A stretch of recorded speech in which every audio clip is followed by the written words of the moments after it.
사도행전을 쭉 읽다 보면 이 한 가지 동일한 패턴이 반복되는 것을 볼 수 있습니다. 부흥이 일어나면 그 다음에 위기가 닥치고 또 위기를 극복하면 또 부흥이 일어나는 이 부흥과 위기가 번갈아가면서 발생하는 것을 볼 수 있습니다. 예루살렘 교회에 부흥이 있었죠. 하나님께서 큰 부흥을 주셔서 성도들이 서로 사랑하고 모든 물건을 서로 통용하면서 사랑을 나누는 그러한 따뜻한 공동체, 사랑의 공동체가 되었습니다. 그런데 바로 그때 그렇게 아름답게 성장하고 있을 때 아나니아와 삽비라라고 하는 부부가 성령을 속이면서 자기의 그 재산을 거짓으로 그렇게 고하는 그러한 일들이 있었죠. 교회의 순결성이 위험에 빠뜨리는 순간이었습니다. 그러나 그 상황을 또 사도들이 참 영적으로 잘 분별하여 이겨냈습니다. 그렇게 또 예루살렘 교회 수가 점점 더 많아졌을 때에는 히브리파 또 헬라파 유대인들 사이에 갈등도 있었죠. 위기입니다, 위기. 그러나 그 위기를 또 지혜롭게 잘 넘기고 교회가 오히려 더 건강해지는 방향으로 하나님께서 그 위기를 사용하셨습니다. 계속 그렇게 예루살렘 교회가 잘 성장하고 있습니다. 부흥이죠. 그러나 스데반의 일로 말미암아서 큰 박해가 일어나고 예루살렘에 있는 모든 성도들이 다 뿔뿔이 흩어져야만 되는 그러한 위기의 상황이 또 닥쳤습니다. 그러나 또 그 위기가 새로운 부흥으로 바뀌죠. 흩어진 사람들, 예루살렘에서 다른 지역으로 흩어졌던 사람들이 그대로 있지 않고 가만히 있지 않고 흩어져 있는 그곳에서 계속 예수 그리스도를 증거할 때 사마리아 지역에도 또 더 나아가서는 이방인들에게까지 하나님의 복음이 선포되고 교회가 세워지는 새로운 부흥의 역사로 또 그 위기가 바뀌었습니다. 이 8장의 내용이 그 내용이죠. 사마리아 지역에 교회가 세워지는 아름다운 역사. 여러분, 그렇지만 이 사마리아 지역에서 일어난 부흥도 그냥 마냥 순탄하게만 진행되는 것이 아니라 그 사이에 또 위기의 사건이 틈탑니다. 새로운 곳에 교회가 세워지고 새로운 곳에 교회가 성장의 감에 따라서 하나님도 열심히 부흥을 위해서 역사하셨지만 역시 교회를 무너뜨리려고 하는 사단도 아주 교묘한 방법을 통해서 교회를 흔들려고 하는 그러한 작전을 벌이기 시작하죠. 그 일에 사용되었던 오늘 본문의 주요 인물이 이 마술사 시몬이라고 하는 사람입니다. 오늘 이 시몬이라고 하는 사람을 중심으로 읽었던 그 본문을 좀 생각해 보면 좋겠는데요. 어떤 사람인가? 여러분 먼저 9절을 한번 보시겠어요? 9절 보시면 이 사람의 이 과거가 나오죠. 그 성에 사마리아 성입니다. 시몬이라 하는 사람이 전부터 있어 마술을 행하여 사마리아 백성을 놀라게 하며 자칭 큰 자라 하니, 이 사람은 오래전부터 마술을 행했던 사람입니다. 사마리아 지역에서 아주 잘 나가던 사람이었습니다. 그 어떤 마술을 했는지는 우리가 모르지만 여러분, 그 당시의 마술은 우리가 요즘에 보는 TV에서나 어떤 쇼에서 보는 엔터테이닝하는 그런 마술이 아닙니다. 그 당시의 마술은 이것은 영적인 현상이고 종교적인 그러한 일이고 그리고 그 일 때문에 그 지역에서 굉장히 큰 권력, 파워를 가지고 있었던 사람이 이 마술사 시몬이었습니다. 그가 마술을 행할 때마다 사람들이 그의 능력을 보면서 두려워했고 그리고 이 시몬을 아주 대단한 사람처럼 추앙하며 그의 능력에 감탄하면서 많은 추종자들이 또 따르기도 했습니다. 10절을 보시면 그의 영향력이 어땠는지가 나오죠. 낮은 사람부터 높은 사람까지 다 따르며 이르되 이 사람은 크다 일컫는 하나님의 능력이라 하더라. 신분의 높고 낮음 이런 거 떠나서 많은 사람들이 이 시몬을 따르면서 말하되 이 사람은 큰 하나님의 능력이다, 이렇게 번역될 수도 있고요. 하나님의 큰 능력이다, 이 크다라고 하는 형용사가 어느 쪽으로 수식어가 되든지 간에 이 사람 참 대단한 사람이다라고 사람들이 추앙했던 것이죠. 자, 그런데 그렇게 이 시몬이 이 사마리아 지역에 큰 영향력을 끼치고 있을 때 그 지역에 예루살렘에서 쫓겨난 전도자 빌립이 도착하죠. 그리고 빌립이 그곳에서 예수님의 이름을 증거하고 그가 증거한 복음과 함께 많은 놀라운 기적과 능력이 나타나기 시작합니다. 귀신들이 쫓겨나기도 하고 많은 병자들이 고침을 받기도 했습니다. 그 능력을 보면서 많은 사람들이 예수님을 믿었죠. 그런데 그 중에 놀랍게도 이 마술사 시몬도 빌립의 전도를 받고 예수님을 믿는 사람이 되었습니다. 자, 13절 한번 보시죠. 13절 보시면 이렇게 기록되어 있죠. 시몬도 믿고 세례를 받은 후에 전심으로 빌립을 따라다니며 그 나타나는 표적과 큰 능력을 보고 놀라니라. 시몬도 세례를 받고 뿐만 아니라 그 위에 계속해서 빌립을 따라다녔습니다. 아마 이 사람은 원래부터 이 영적인 세계에 대한 감각이 다른 사람보다 좀 더 남달랐던 사람이지 않겠습니까?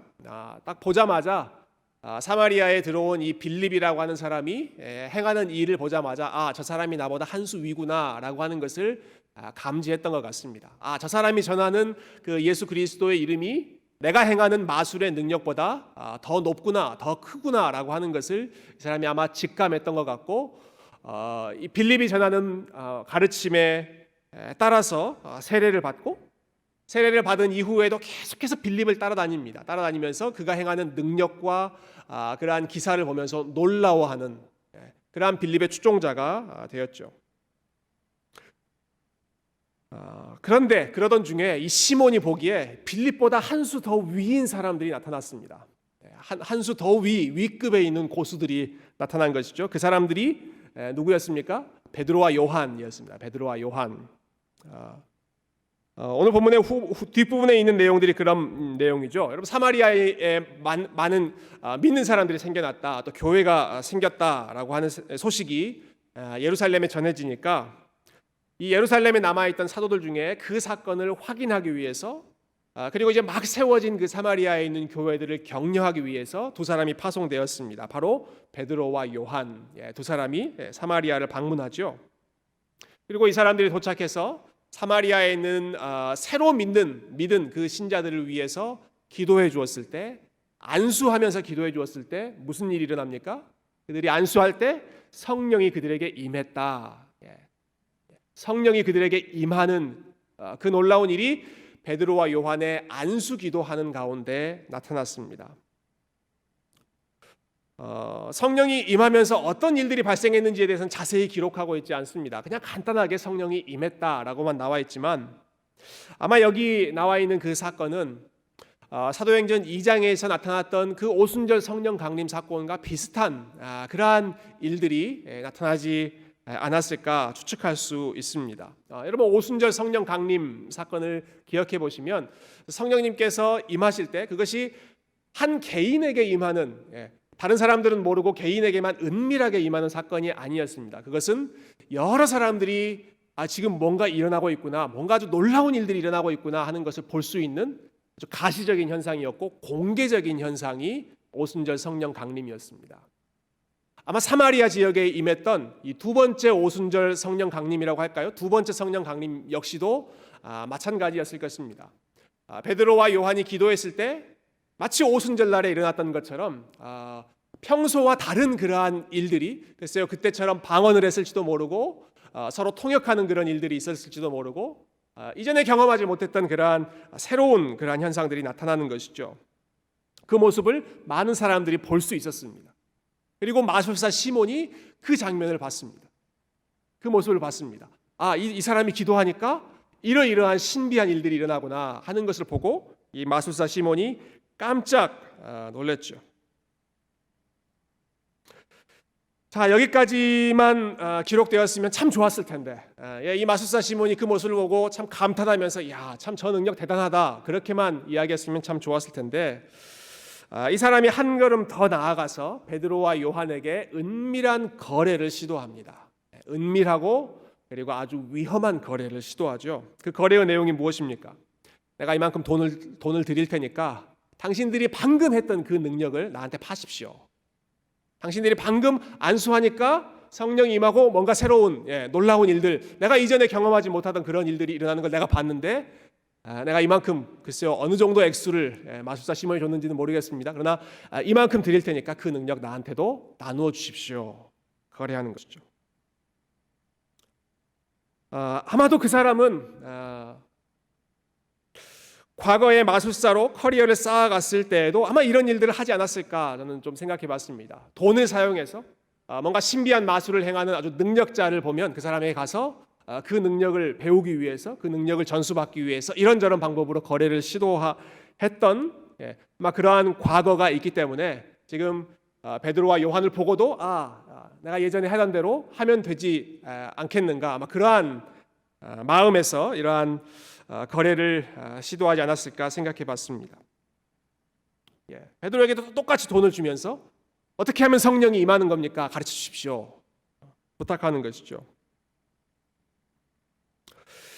이 장면에서 그 영어 단어가 하나 새로 탄생하는데요. 지금 이 일을 시도하는 사람이 시몬이지 않습니까? 시몬, S-I-M-O-N. 그래서 이 사이먼이라고 하는 이름에 Y자 하나만 딱 붙여서 사이먼이라고 하는 단어가 만들어집니다. 근데 그 단어의 뜻이 성직 매매라고 하는 뜻입니다.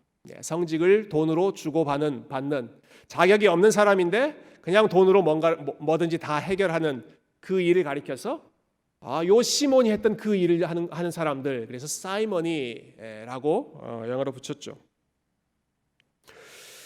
여러분, 시몬이 왜 이런 일을 지금 하려고 했을까요? 왜 이런 일을 돈을 주면서까지 시도했겠습니까?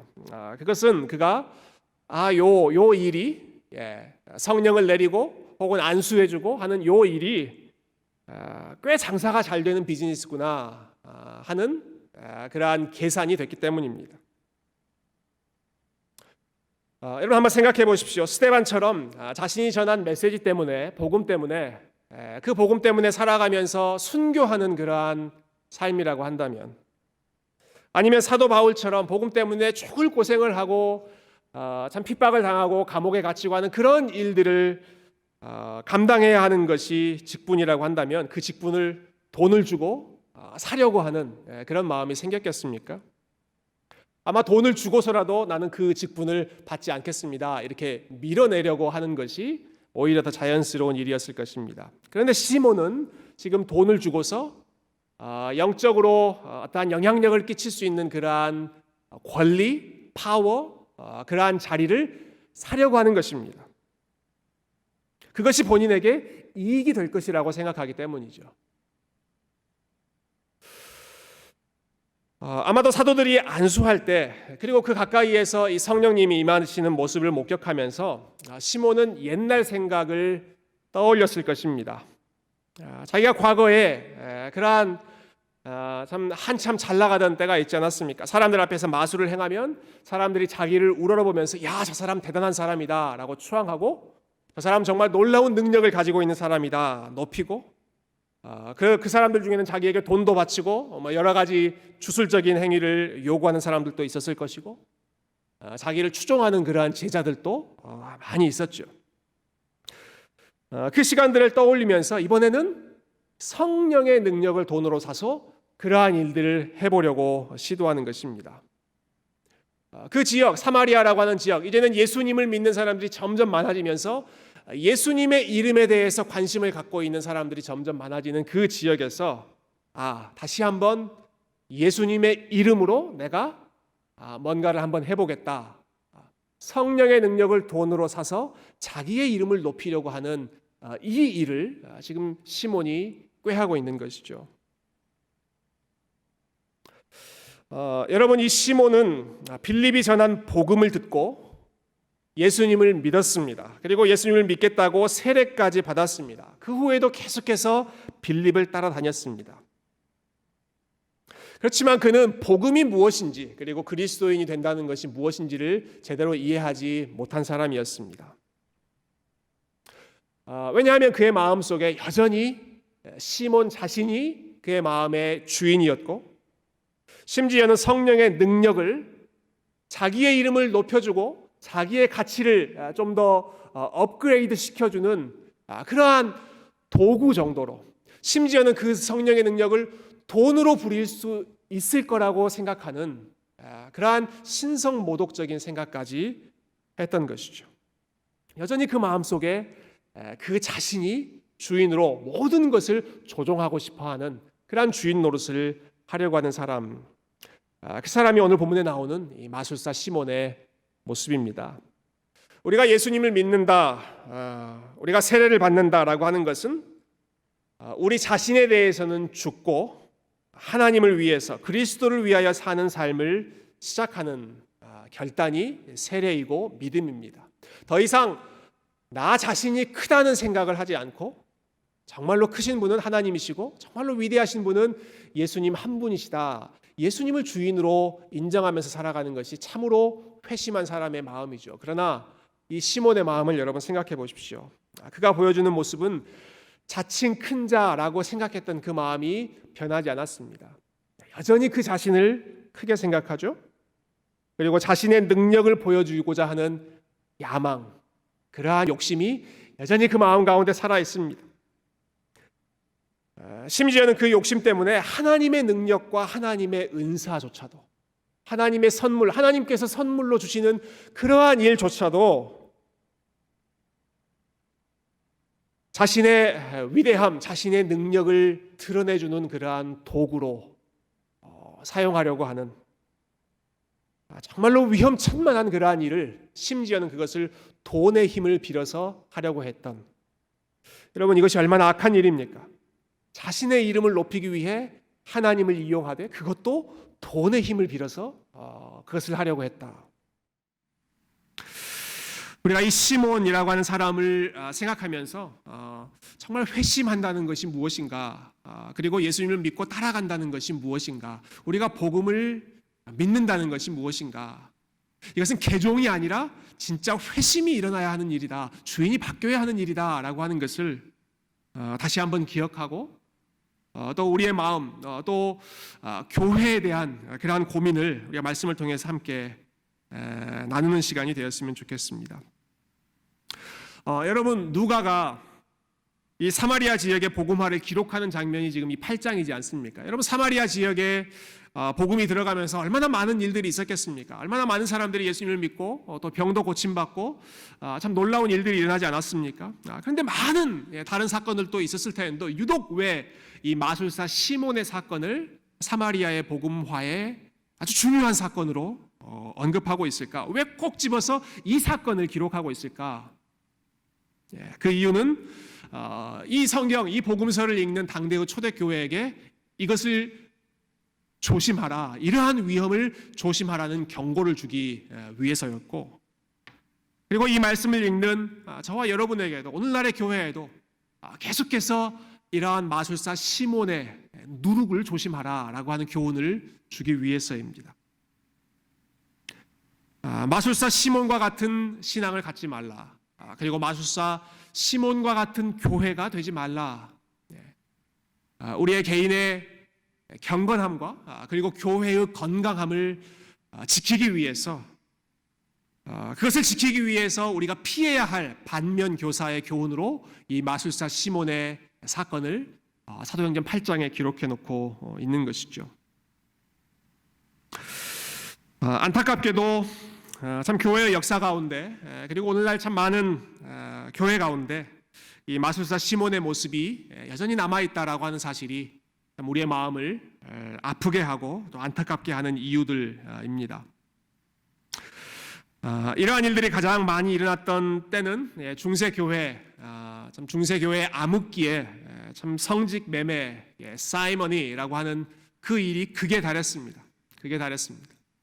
돈으로 하나님의 능력 혹은 돈으로 종교적인 권력, 그러한 것을 사고 팔고 마음대로 사용하려고 하는 그러한 참 인본주의적인 시도가 극에 달했고, 또 그것에 대한 개혁의 움직임으로 종교개혁이 일어났죠. 그 후에도 목사라고 하는 타이틀을 혹은 성직자라고 하는 타이틀을 참 섬김과 희생의 목적을 위해서가 아니라 오히려 자신의 이름을 위해서 혹은 자신의 왕국을 세우기 위한 그러한 목적으로 사용하는 그런 안타까운 일들이 얼마나 많은지 모릅니다. 참 교회 안에 참 잘못된 그러한 관행들도 많이 있지요. 돈으로 모든 것을 진행하려고 하는 그러한 일들, 특히 직분과 관련해서도 참 하나님께서 허락하신 거룩한 직분을 돈으로 사고 판다든지, 아니면 직분자에게 참 일정한 액수의 헌금을 요구한다든지, 어느 정도의 그러한 경제적인 도네이션 하지 않으면 직분자가 되지 못한다든지 하는 그러한 잘못된 관행들도 이 마술사 시몬의 발걸음을 따르고 있는 그런 안타까운 모습들입니다. 감사하게도 이러한 일들이 우리 세교회 가운데 그동안 나타나지 않았고 그리고 지금까지도 하나님께서 우리 교회를 이러한 문제에 있어서 참 깨끗한 교회로 이끌어 와 주셨다라고 하는 것이 참 얼마나 감사한 기도의 제목인지 모릅니다. 참 감사한 제목이죠. 여러분 이런 이야기들 굉장히 생소하게 들리지 않으세요? 아니 직분을 받는데 뭐 돈이 필요해? 교회에 헌금을 해야 돼? 뭐 이러한 내용 굉장히 딴 세상 이야기처럼 들리지 않습니까? 우리 교회가 그만큼 좋은 교회다, 건강한 교회다라고 하는 것이죠. 바라기는 우리 교회가 계속해서 이러한 건강한 모습, 마술사 시몬의 그러한 전철을 밟지 않는 그러한 교회가 되었으면 좋겠습니다. 근데 단순히 교회, 하나의 공동체로서 조직으로서의 교회만이 아니라 저와 여러분이 가지고 있는 개인적인 신앙 역시도 우리가 가지고 있는 신앙이 하나님의 능력 혹은 하나님의 이름을 이용해서 우리를 더 크게 만들다거나 혹은 우리의 야망 혹은 우리의 어젠다를 이루려고 하는 그러한 목적이 아니라 하나님 나라를 위해서 내가 도구로 쓰임받는, 철저하게 나를 낮추고 하나님의 이름, 예수 그리스도의 이름을 높이는 그러한 제자로 그렇게 살아가는 것이 마술사 시몬을 멀리하고 누가가 이 사도행전 8장의 이 사건을 기록한 그 교훈에 따라서 살아가는 그러한 믿음의 삶인 줄로 믿습니다. 여러분 사도행전 이 8장을 보면 우리에게 두 종류의 사람을 보여주죠. 한쪽에는 여러분 예루살렘에서 쫓겨난 사람들의 모습이 있습니다. 그들은 예수님을 믿는다는 그 이유 때문에 예루살렘에서 박해를 받고 쫓겨났습니다. 그러나 쫓겨난 그곳에서도 계속해서 예수 그리스도의 이름을 증거하고 그리고 예수님의 이름을 높이며 따라갔습니다. 이것이 한쪽에 있다면 다른 반대쪽에는 여러분 마술사 시몬의 이러한 모습을 기억하시고 경고하시기 바랍니다. 예수님의 이름으로 세례를 받고 계속해서 비슷한 그 길을 따라가는 것처럼 보이지만 여전히 마음 가운데 자기 자신이 중심이 되어 있고 심지어는 예수님의 능력, 예수님의 이름조차도 자기를 위해서 이용해 먹으려고 했던 이 마술사 시몬의 교만한 모습, 이러한 탐욕스러운 모습을 저와 여러분이 우리에게 주시는 경고로 다시 한번 기억하고 우리의 삶이 예수 그리스도를 위하여 우리의 자신의 십자가를 지고 우리의 정과 욕심을 십자가에 못 박고 주님 따라가는 삶이다라고 하는 사실.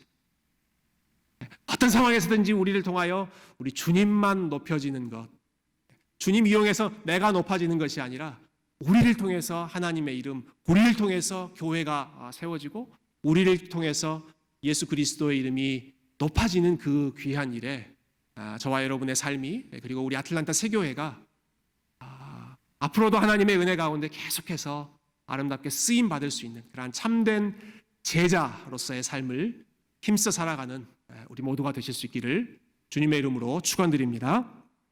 아멘. 함께 기도하겠습니다.